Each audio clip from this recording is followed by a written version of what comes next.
ನಮಸ್ಕಾರ ವೀಕ್ಷಕರೇ, ಪುಷ್ಪ ಕಿಚನ್ಗೆ ನಿಮಗೆಲ್ಲರಿಗೂ ಇವತ್ತು ಸುಸ್ವಾಗತ. ಇವತ್ತು ನಾವು ಮಾಡಿ ಹೊರಟಿರೋದು ಒಂದು ಡಿಶಸ್ ಫ್ರೈಡ್ ರೈಸ್.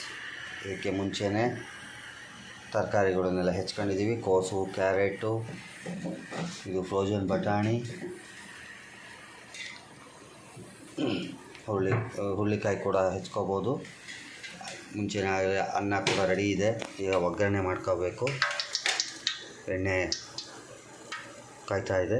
ಮೊದಲನೇದಾಗಿ ಒಗ್ಗರಣೆಗೆ ಬೇಕಾದ ಸಾಮಗ್ರಿಗಳು: ಸಾಸಿವೆ,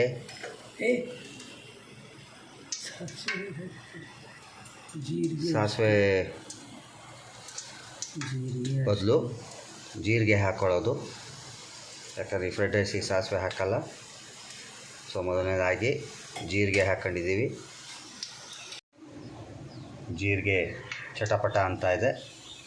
ಇವಾಗ ಏನು ಹೆಚ್ಚಿ ತೊಳ್ಕೊಂಡಿರೋವಂಥ ಒಂದು ತರಕಾರಿಗಳೆಲ್ಲ ಇತ್ತಲ್ಲ, ಹಸಿ ಬಟಾಣಿ ಸಮೇತ, ಕ್ಯಾಬೇಜು, ಕ್ಯಾರೆಟು, ಹಸಿ ಬಟಾಣಿ, ಸ್ಪ್ರಿಂಗ್ ಆನಿಯನ್ನು, ಕ್ಯಾಪ್ಸಿಕಮ್, ಸೊ ಇವೆಲ್ಲವನ್ನು ಹೆಚ್ಚಿ ತೊಳೆದುಬಿಟ್ಟು ಇವಾಗ ಒಂದು ಎಣ್ಣೆಯಲ್ಲಿ ಸ್ವಲ್ಪ ಹದವಾಗಿ ಫ್ರೈ ಮಾಡ್ಕೋಬೇಕು. ಚೆನ್ನಾಗಿ ಎಣ್ಣೆ ಮಿಶ್ರಣದೊಂದಿಗೆ ಇವೆಲ್ಲ ತರಕಾರಿ ಹೊಂದ್ಕೋಬೇಕು. ಈಗ ಬೇಯ್ತಾ ಇದೆ ತರಕಾರಿ. ಇದಕ್ಕೆ ರುಚಿಗೆ ತಕ್ಕಷ್ಟು ಉಪ್ಪು, ನಿಮ್ಮ ಅಳತೆ ಅನುಗುಣವಾಗಿ ನಾವು 2 ಸ್ಪೂನಿಂದ 2.25 ಸ್ಪೂನ್ ಹಾಕ್ತೀವಿ. ಜೊತೆಗೇ ಹಸಿಮೆಣಸಿನ್ಕಾಯಿ, ಬೇಕಾದವರು ಜೊತೆಗೆ ಬೆಳ್ಳುಳ್ಳಿ ಕೂಡ ಪೇಸ್ಟ್ ಮಾಡ್ಕೋಬೋದು. ಸೊ ಇವಾಗ ಹಸಿಮೆಣಸಿನ್ಕಾಯಿ ಪೇಸ್ಟ್ನ ಇದರಲ್ಲಿ ಹಾಕಬೇಕು.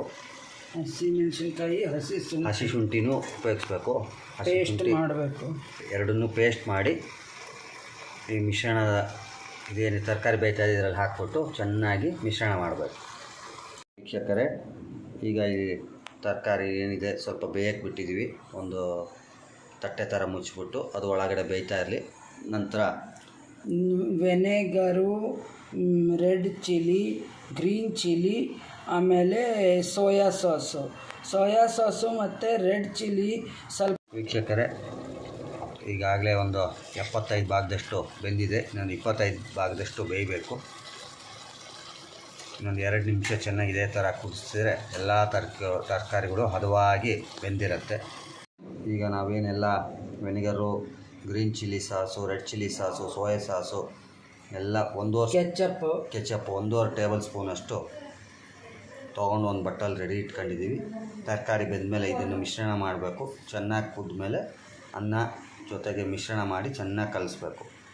ಈಗ ತರಕಾರಿ ಚೆನ್ನಾಗಿ ಹದವಾಗಿ ಬೆಂದಿದೆ. ಇವಾಗ ನಾವೇನು ಸಾಸ್ಗಳು, ವೆನಿಗರ್ ಎಲ್ಲ ತೊಗೊಂಡಿದ್ವಿ, ಕೆಚಪ್ ಸಮೇತ ಈಗ ನೋಡಿ ಅದರಲ್ಲೇ ಒಂದು 15 ನಿಮಿಷ ಅಷ್ಟರೇ ಬೇಯಿಸಬೇಕು.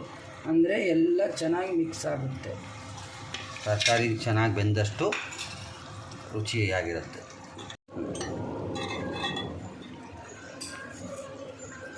ಇದಕ್ಕೆ ಕೊತ್ತಂಬರಿ ಸೊಪ್ಪು ಬೇಕಾದರೆ ನಿಮಗೆ ಫ್ಲೇವರ್ಗೆ ಹಾಕ್ಕೋಬೋದು. ಕೆಲವೊಬ್ಬರು ಕರಿಬೇವು ಹಾಕ್ತಾರೆ, ನಾವು ಹಾಕಿಲ್ಲ. ಆಮೇಲೆ ಮಕ್ಕಳಿಗೆ ಪನ್ನೀರು, ಕಾರ್ನು ಇಷ್ಟ ಇದ್ದರೆ ಅದನ್ನು ಮಾಡ್ಬೋದು. ಅದನ್ನು ಹಾಕಿ ಪನ್ನೀರ್ ಹಾಕಬೇಕಂದ್ರೆ ಫಸ್ಟ್ ಫ್ರೈ ಮಾಡ್ಕೋಬೇಕು. ಕಾರ್ನ್ ಹಾಕೋದಿದ್ರೆ ಫಸ್ಟ್ ಸ್ವಲ್ಪ ಬೇಯಿಸ್ಕೋಬೇಕು. ಬೇಯಿಸಿ ಆಮೇಲೆ ಇದರಲ್ಲಿ ಹಾಕಿದರೆ ಎಣ್ಣೆಯಲ್ಲಿ ಚೆನ್ನಾಗಿ ಫ್ರೈ ಆಗುತ್ತೆ. ವೀಕ್ಷಕರೇ, ಈಗ ಎಲ್ಲ ಮಿಶ್ರಣ ಆಗಿದೆ. ತರಕಾರಿ ಜೊತೆಗೆ ಸಾಸು, ಸೋಯಾ ಸಾಸು, ಪ್ರತಿಯೊಂದು ವೆನಿಗರ್ ಕೂಡ. ಈಗ ಅನ್ನ ಒಂದು 5 ನಿಮಿಷ ಹೊರಗಡೆ ಇಟ್ಕೊಂಡು ಆರಿಸಿದ್ದೀವಿ. ಈಗ ಇದರಲ್ಲಿರೋ ಅನ್ನವನ್ನೆಲ್ಲ ಈ ಒಂದು ಮಿಶ್ರಣ, ಇಲ್ಲಿ ಈ ಒಂದು ಏನಿದೆ ಒಂದು ಪಾತ್ರೆ, ಇದಕ್ಕೆ ಮಿಶ್ರಣ ಮಾಡ್ಕೊತೀವಿ. ಈಗ ನೋಡಿ, ಅನ್ನ ಎಲ್ಲ ಏನು ತರಕಾರಿ ಬಂದಿತ್ತು ಎಲ್ಲ ಜೊತೆಗೆ ಕಲಸಿದ ಮೇಲೆ ಈ ಥರ ಆಗುತ್ತೆ. ಆವಾಗಲೇ 2 ಸಾಸ್ ಹೇಳ್ದಲ್ಲ, ಸೋಯಾ ಸಾಸ್ ಮತ್ತು ರೆಡ್ ಚಿಲ್ಲಿ, ಅದು ನಿಮಗೆ ಆಲ್ಮೋಸ್ಟು ಜೈನ್ ಎಲ್ಲೇ ಶಾಪ್ಗಳು ಇರ್ತಾವಲ್ಲ ಅಲ್ಲಿ ಸಿಗುತ್ತೆ. ದಯವಿಟ್ಟು ಸಬ್ಸ್ಕ್ರೈಬ್ ಮಾಡಿ, ಶೇರ್ ಮಾಡಿ, ಲೈಕ್ ಮಾಡಿ. Thank you.